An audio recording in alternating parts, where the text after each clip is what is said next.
Welcome back, and today we are going to make dehydrated pineapple. My dad's here to help me cut them, and this is week 5. Yep, this is, have you ever cut pineapple before? I didn't think so. All right, we're gonna figure this out. Uh-oh, the tags on it, they're gonna know we didn't pick these fresh off of our own pineapple trees. Of course we didn't, not in Oklahoma. All right, so here's what you're gonna do. You're gonna lay it down on its side, and we're gonna cut his mohawk off first. Here, let's see, maybe a little further down. I don't know if you just weren't pushing hard enough or if you were a little too close to the top. All right. Now, we're gonna spin it around and we're gonna cut the bottom off. All right, now we're gonna stand it up. It looks like a fish. And we're gonna cut it in half right down the middle. Okay. Now we're gonna take it, and we have this center core that is, it's too tough, it's too bitter, it's not the good part that we want to eat. So what we're gonna do is we're gonna cut a V, start on one side, but don't start cutting it. And we're gonna cut down toward the center. Then we'll come to the other side and cut down to the center. So there's gonna be just a V channel. Does that make sense? Where we take that core out.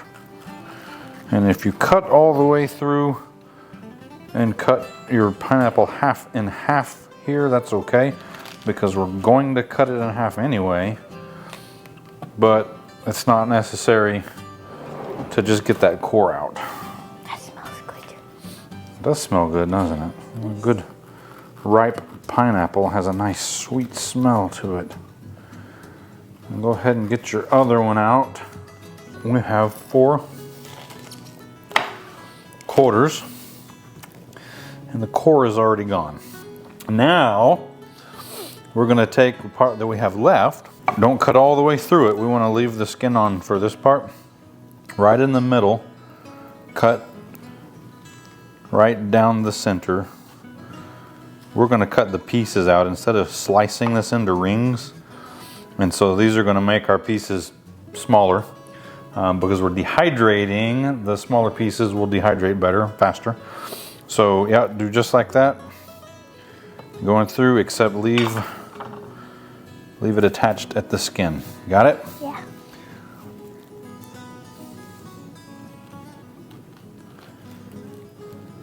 Okay, now turn it this way. And we're gonna we're still leaving it on the skin for now. We're gonna take it and we're gonna make our slices. Now we have all these little pieces. Now you're trying to poke them apart with your fingers because you heard me say something earlier. We're actually gonna cut these away from the skin now, but since they're already cut in slices, we just make our one cut and they'll fall off ready to go. Okay, then that's all we've got to get rid of. So let's see, let's go ahead and get our dehydrator trays out while we've got these little pieces, and we'll start laying them on. Look how easy that was. Do you want to go ahead and tell them what temperature and how long we're dehydrating these for? I don't remember the temperature. Okay, temperature is going to be 135. Usually that's what we do fruit at. You'll find that that's pretty consistent. And then how long? 8 to 16 hours. Yeah, it completely depends. It shouldn't take 16 whole hours because we're cutting them a little smaller. Probably 16 if we sliced them into big juicy rings. But I probably 10 to 12 hours. And so this is another one that we will start and let run overnight, and we'll check on them in the morning.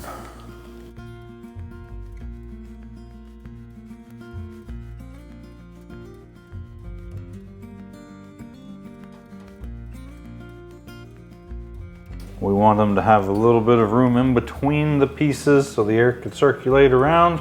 All right, we're gonna go put these in, and then tomorrow morning, I'm gonna go pull them out. Right, so it's the next day, and these are out of the dehydrator. We tested 1 or 2. They're really good. And I'm just gonna stick these in a plastic bag because we're gonna be munching on these all the time. We don't need to vacuum seal them. They're probably gonna be gone in like a week. That is it. These were super easy and they're super delicious. I hope you join us for our next project. All right, next up on our list of projects is going to be strawberry lemonade concentrate. This is super simple and I'm gonna show you how to do it. First, we're going to need to juice some lemons. So we need 4 cups of fresh lemon juice. And we have this lemon juicer that lets you squeeze the juice out pretty easily.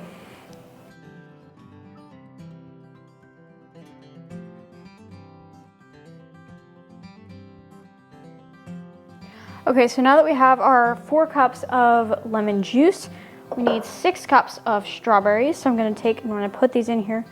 I'm going to just slice off the tops and stick them in this.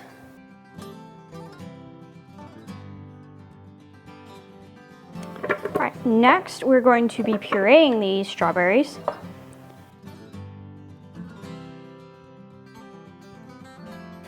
So there, these are finished. So next we're going to start compiling it all together. And we're going to pour the lemon juice and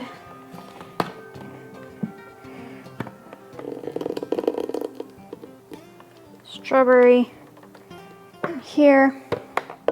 And then we're going to add 6 cups of sugar. And I know this looks like a lot of sugar, but remember, this is concentrate and this is gonna end up making like 6 gallons of strawberry lemonade.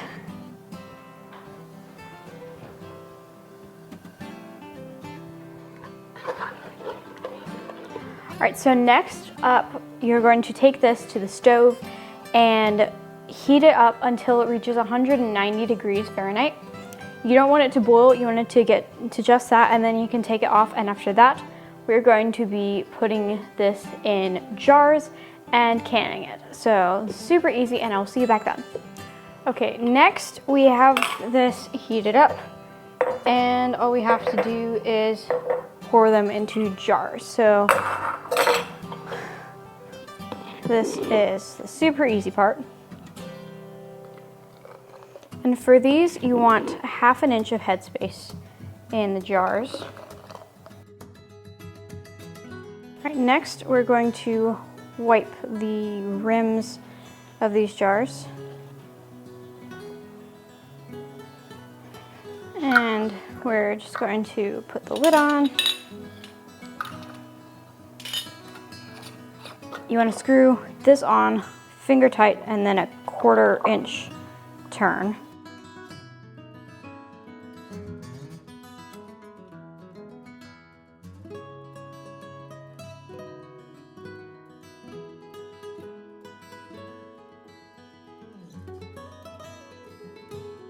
All right, so now that we have these loaded with our concentrate, we are going to process them in the water bath canner, and they're going to process in that for 15 minutes.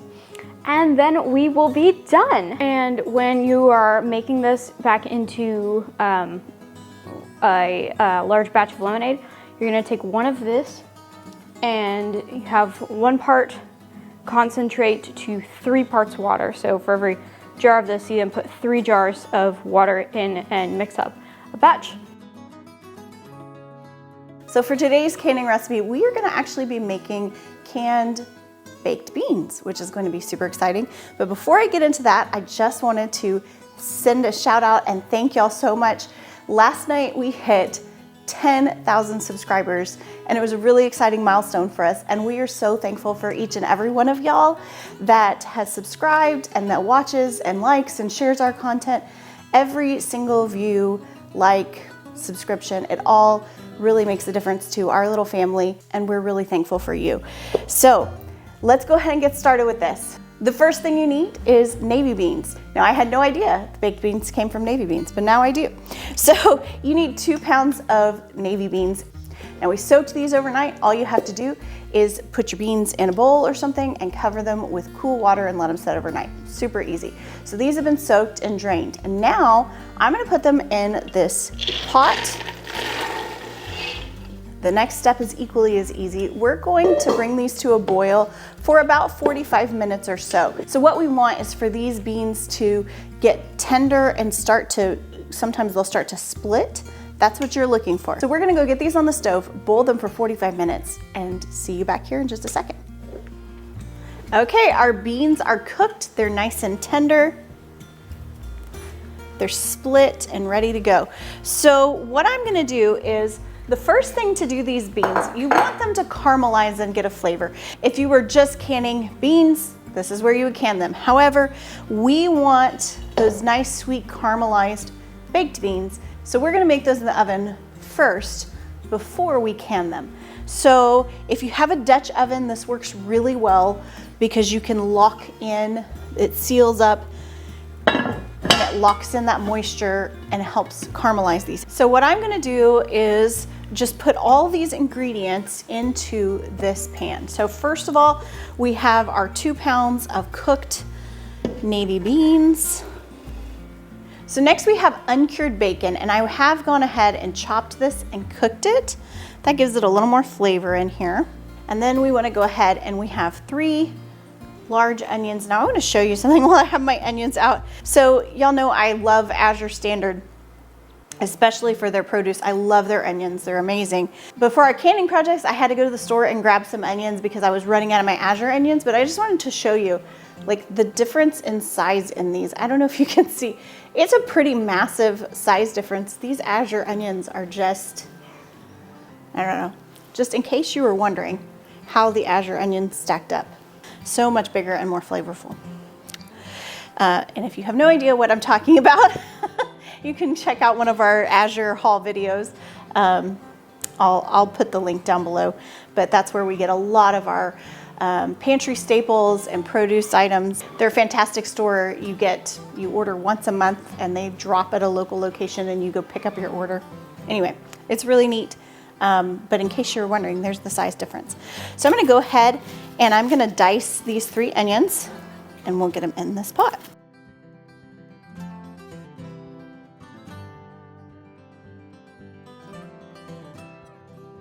All right, so next we're gonna start adding some dry ingredients.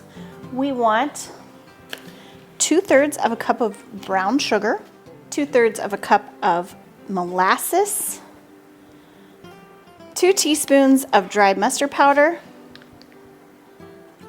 and finally 2 teaspoons of salt. Then we're gonna add 4 cups of water.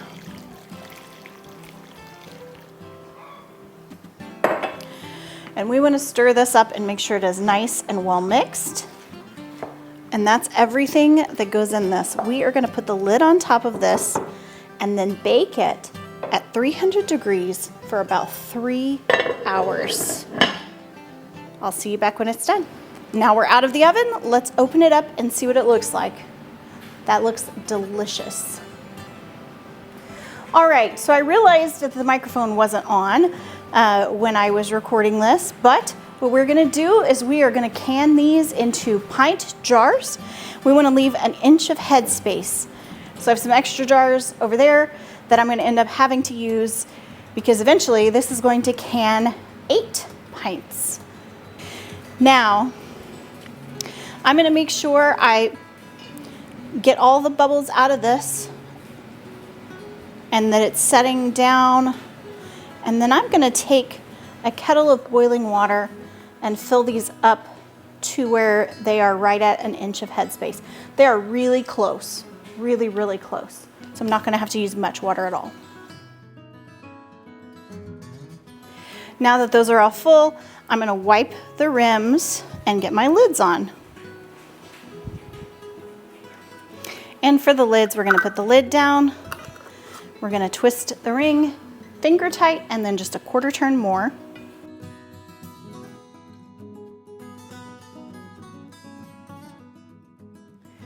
Okay, now it's time to break out the pressure canner again. Let's just walk through that process. I know it's old news for those of you who are here with us all the time, but we have an All-American pressure canner. These things are incredibly sturdy. We invested in it several years back, and it is definitely a workhorse. We love it. But I would recommend whatever pressure canner you're using, make sure that you read the instructions for it and are familiarized with the instructions for your pressure canner. So the first thing we're gonna do with this pressure canner, always, this is the #1 safety precaution, is we're gonna look through and make sure we can see through the spout and nothing is clogging it up. Now also, I have a couple of inches of warm water in here that's been heating up. These jars are hot. They're filled with these warm baked beans. I don't wanna put hot jars into cold water. The jars might crack, so I don't wanna do that. So warm water in here. I also add a little bit of vinegar so that cuts the calcification because we have really hard water. If you don't have hard water, you don't have to do that step. Now I'm gonna take some olive oil because the All-American pressure canners have a metal to metal seal here. There's no gasket. So I'm gonna go ahead and lubricate this with olive oil. Now that's ready to go when it's time to seal. And I'm gonna put these jars in. Now this isn't like a water bath canner. You don't want the jars to be submerged. You want a couple of inches of water in here, 2 to 4 inches. All right. I think I probably could put one more jar in there, but this is great. A nice full canner load always makes for a productive day. On the All-American canner, I have an arrow, and then there's a divot you match up. We're gonna match those. And twist this on, and then we tighten opposite sides to make sure it goes down evenly. And you want this tightened pretty securely, but not so tight that you can't get it unscrewed when you're done. And you're gonna go tighten these all the way around a little bit, and then you can go tighten it more, and that just helps it even out. Now let's talk about the process. What we're gonna do is set this over on the stove and turn up the heat so that it starts heating up and pressurizing. Eventually, the steam is gonna start spewing out of this nozzle. And at that point, you wanna set your timer for 10 minutes and let this spew steam for 10 minutes, and that just helps the pressure equalize inside here. Then at that point, you're gonna put your pressure gauge on. Now, we have one of these that goes 5, 10, 15. Our pressure that we can hear at our altitude is 10 PSI. It is very important that wherever you live, you look up your altitude and your safe canning pressure for that altitude. These are available on the USDA website, they're available on the Ball website, tons of different places you can see what pressure you are supposed to can at for your altitude. But ours is 10. So this weight, it just depends on which side you put it on, what PSI it is. But once that has spewed for 10 minutes, then I'm gonna put the weight on. Whoop. And then I'm gonna wait until this weight starts jiggling. And once this weight starts jiggling, I'm gonna set my timer, and that's when the processing time starts. Now, processing time for this recipe is going to be 80 minutes for pints. For quarts, it's 90 minutes. What I want is to raise and lower the temperature until this little weight starts jiggling 3 to 4 times a minute. And once that weight starts jiggling 3 to 4 times a minute really consistently, I can leave it alone and let it set. And then once my timer goes off, that's the end of my processing time. I turn the heat off and let it set until this gauge goes down to 0 pressure. Once the gauge goes down to 0 pressure, I can then take my weight off. I'm gonna let it set for 10 minutes without touching it with the weight off, maybe even 15. And I'm going to take it and I'm gonna open this and just crack it.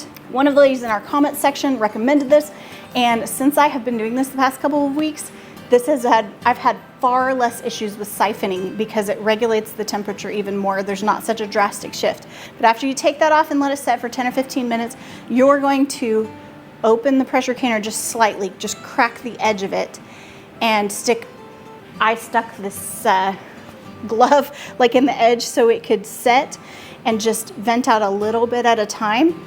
That helps it regulate the temperature slowly rather than all at once if you lift the lid off. Since I've been doing this was her suggestion, it's worked wonderfully. Thank you so much, by the way. Since I've been doing this, I've had far less issues with siphoning. Siphoning is when some of the liquid kind of pools out of your jars. You can still safely consume jars that some of the liquid has siphoned out of as long as it's over 50% full. However, you always want the most to stay in there. Siphoning is not ideal, and this has helped that enormously. Then after 10 or 15 minutes of that venting, then you can take the lid all the way off. And if you want to even reduce your risk further of siphoning, you can let the lid stay off for 10 or 15 minutes and then remove your jars. The idea is that you want to go through the process of pulling them out slowly so that that temperature has time to match up with the ambient temperature of the room. If not match up with it, at least not be such a drastic change all at once. Okay, so let's get these on the stove and I will see you back here when they are ready to pull out. All right, let's pull these out. These look amazing. This is my first time to try this recipe, but I can't wait to crack into these. All right, 8 more pints to the stash. Our next project is canning blackberries in our syrup. We're gonna raw pack these blackberries into a 1/2 pint jar with 1/2 inch headspace.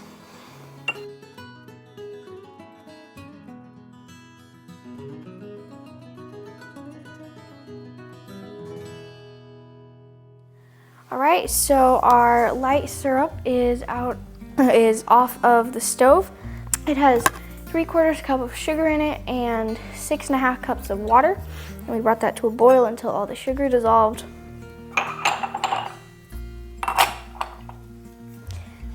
Like I said earlier, 1/2 inch headspace.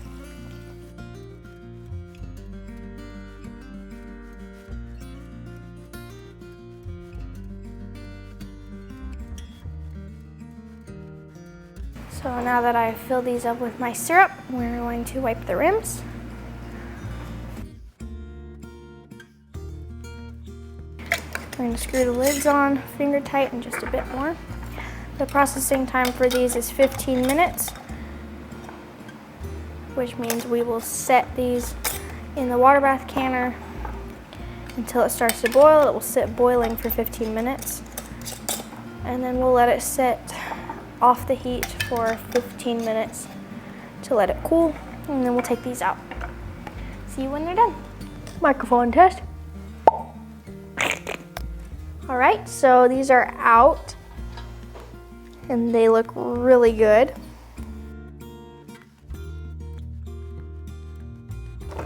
All right, and that is it. Thank you for watching, and we'll see you in the next project. All right, we're back and I get another super simple one to help out.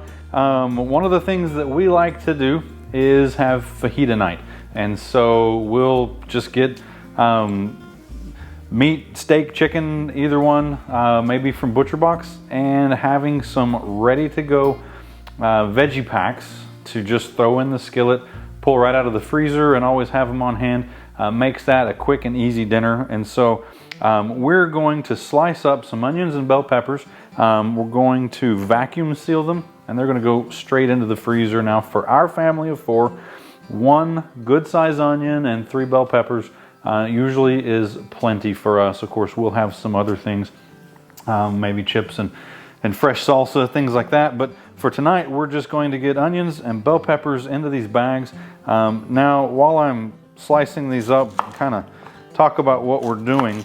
A lot of times when you're preparing vegetables, whether you're dehydrating them, canning them, or freezing them, a lot of times you need to blanch them. And The reason for that is because when these are picked fresh, fruits and vegetables both, there's little enzymes, proteins in there that keep living and keep working. It is why things continue to ripen off the vine. It's also why over time the texture sometimes softens, the color might change, and it's why they start losing a little bit of their flavor sometimes as well.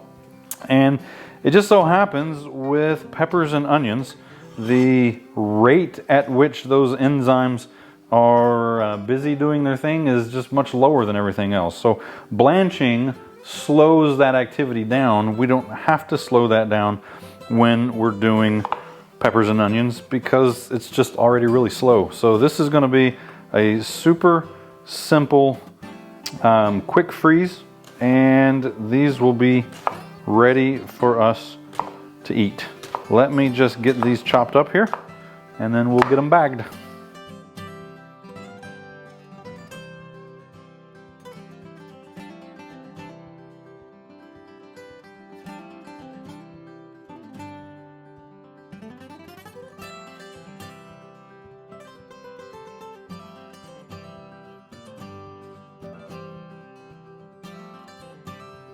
And there we have it, 3 veggie packs for fajita dinner, ready to go in the freezer.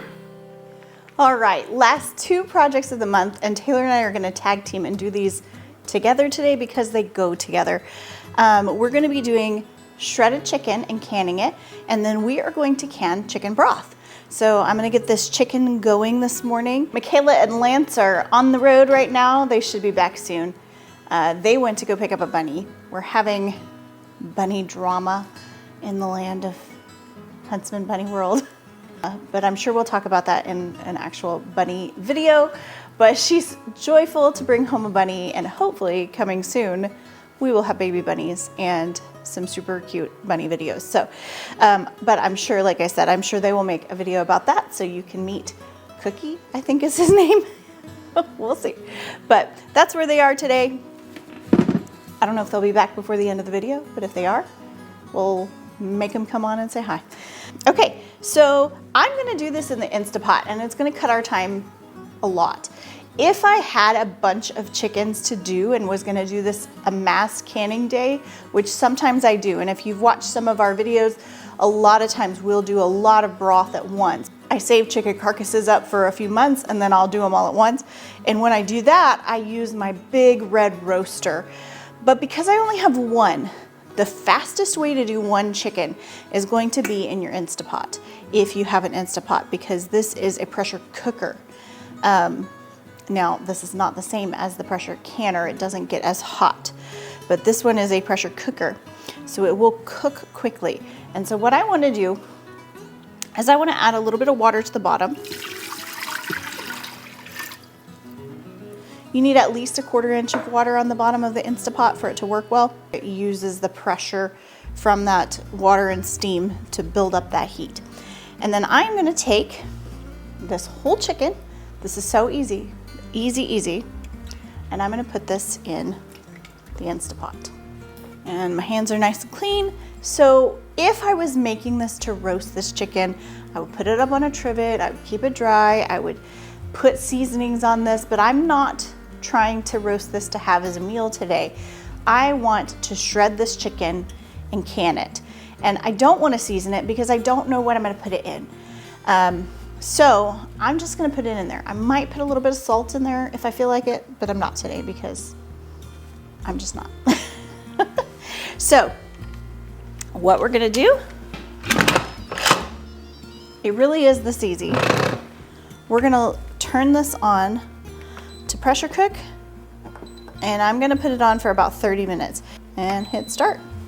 If you wanna cook a chicken, typically the recommendation is about 6 minutes per pound, and this one is about a 4-pound chicken.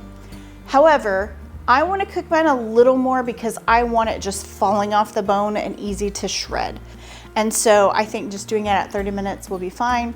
That's what I typically do them at, to shred them for gumbo or things like that. So we're gonna leave this in here for 30 minutes. I'm gonna let it naturally release steam, and then I will see you back here when we are ready to put it in jars. All right, our chicken is done and it should be nice and falling apart. So the easiest way I found really to shred these is I'm gonna take this chicken that's already falling apart and I'm gonna put it in a colander and I'm gonna take it over to the sink and I'm gonna run cool water on it while I shred it because it's still pretty hot. However, if you have all the time in the world and you wanna sit and wait for it to cool, you can, and you don't have to run it under, but I find it works really well. And I'm gonna leave this water in here.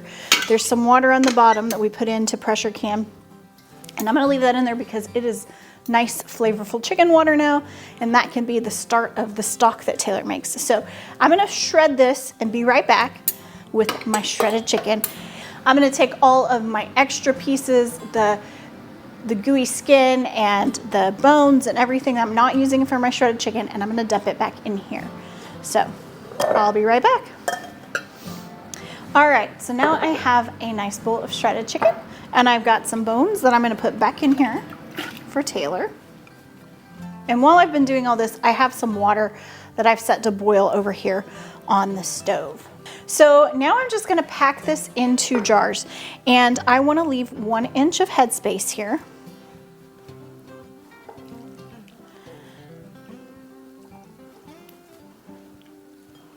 Actually, I'm gonna pack this into a jar.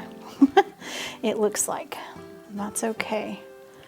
This is when doing 3 or 4 at a time would be beneficial, and you could do more, but that's fine. All right, so here is my boiling water. So now we're gonna fill it to the top with this boiling water the rest of the way. 1 inch of headspace, not all the way to the top. And I wanna make sure there's no bubbles in here. So I'm gonna poke out those bubbles. And wipe the rim. And then we're gonna put the lid on. And we are gonna process this just the same way I did those beans in the pressure canner for 90 minutes on 10 pounds of pressure for our altitude. So I'll see you back here when we're done with this. Taylor's gonna get started on the broth now.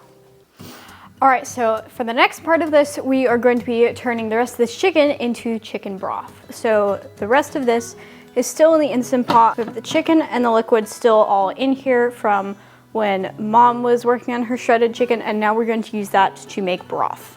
All right, so the first thing that we're gonna do is start dumping in veggies, and we've been just taking scraps from the different things we've canned and preserved over the month, and we're going to dump them in here. So for these, you want to make sure that they're all washed off really well. We have some scrap carrots, and these all have been cut up. We have some garlic. This just doesn't necessarily need to be peeled all the way. Just make sure it's cut up into small pieces. We have a little bit of onion.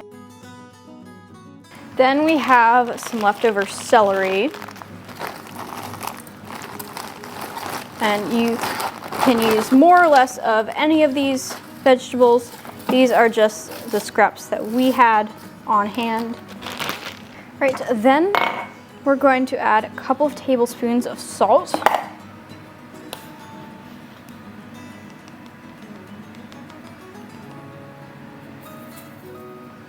These shakes of these peppercorns.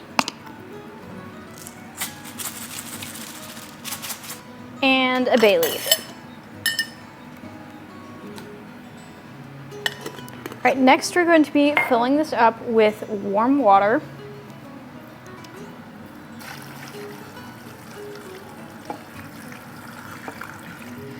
And you want to make sure this is most of the way full, definitely filled up enough that it covers all of the chicken and vegetables that you put in here. It doesn't necessarily need to be all the way to the top, but more full than whatever's already in there. We have a pretty big pressure cooker. This Instant Pot is 8 quarts.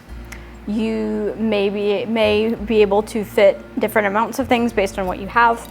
So now that we have this set up, we're going to start cooking it. And for the first part, we're going to pressure cook this on high for an hour.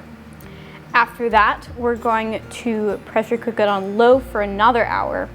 So we'll see you back here right after it is all done pressure cooking and ready to can. I just pulled this out of the canner and it is ready to go. We're gonna let it cool overnight. We'll take the ring off of it and then check and make sure it's sealed. And if it's sealed, ready to go in the pantry. I love having these things of canned meat. They make super easy, ready to go meals. If you dump it in something, you can dress it up and put it in enchiladas or soups or salads or whatever, and it's just super duper easy.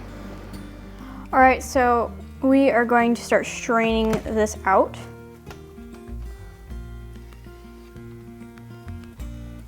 And we have this thing that we got from Azure Standard that props up the cheesecloth.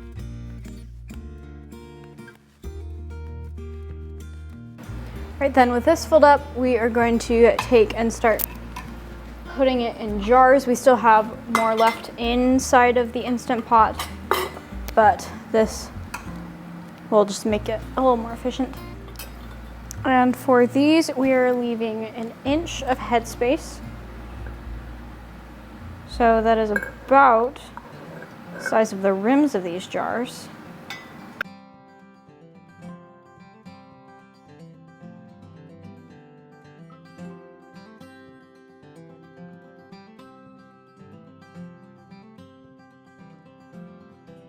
All right, that is it for the preparation of these.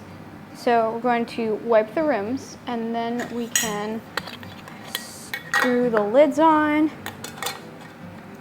And we are going to put these in the pressure canner and process these for 25 minutes in the pressure canner. And when that's done, we will see you then. All right, these are done.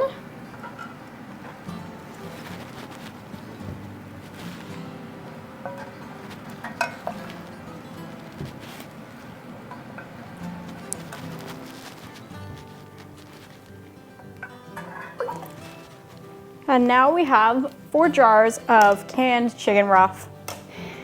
And that is a wrap. This is everything we canned in the month of August. We have been working hard, and some days we've done a tiny bit, and some days we've done a big bit, but it really, really does add up. Girls, what are you excited about trying? Lemonade. The strawberry lemonade, that looks really good. We haven't ever canned that before. That's a new thing for us, and can't wait to try it. How about you, Makayla? Fruit. Which fruits? All of it. All of it? Like the cans of fruits or the dehydrated fruits? All of it. All of the fruits. How about you, Dad? I think the beef stroganoff is going to be good, but I really want my dehydrated sliced potatoes to come out good. So I'll be looking at recipes for scalloped au gratin so we can play with these. I'm hoping they're as easy as they should be. Yeah, I'm really excited about the canned potatoes. I love having canned potatoes, and the beef stew is really super convenient and wonderful. It's gonna be a good kickstart for our pantry for the fall to let us have some good wholesome food for the winter. If you just found us for the Every Bit Counts challenge, stick around. We've got tons of stuff going on all year. We do lots of kitchen things, food preservation, herbal remedies, we do freezer meals, but we also do gardening and bunnies and chickens and maybe in the future, goats. Maybe. She's really trying to sell us on the idea of getting a milk goat. You know you would love a milk goat. You know Okay. you would love milk, and you know you would love having a goat, and you know So, they would love watching me with a In goat. this corner, someone that has had goats before, They're so cute! that has had to keep them fenced in and chase them down and find them when they get out and refence and refence and refence. And in the other corner, my daughter who thinks she's going to feed them every day and milk them every day and learn all of these recipes for milk and cheese and butter and lotion and soap and all sorts of stuff. Leave a comment below who you think is going to win.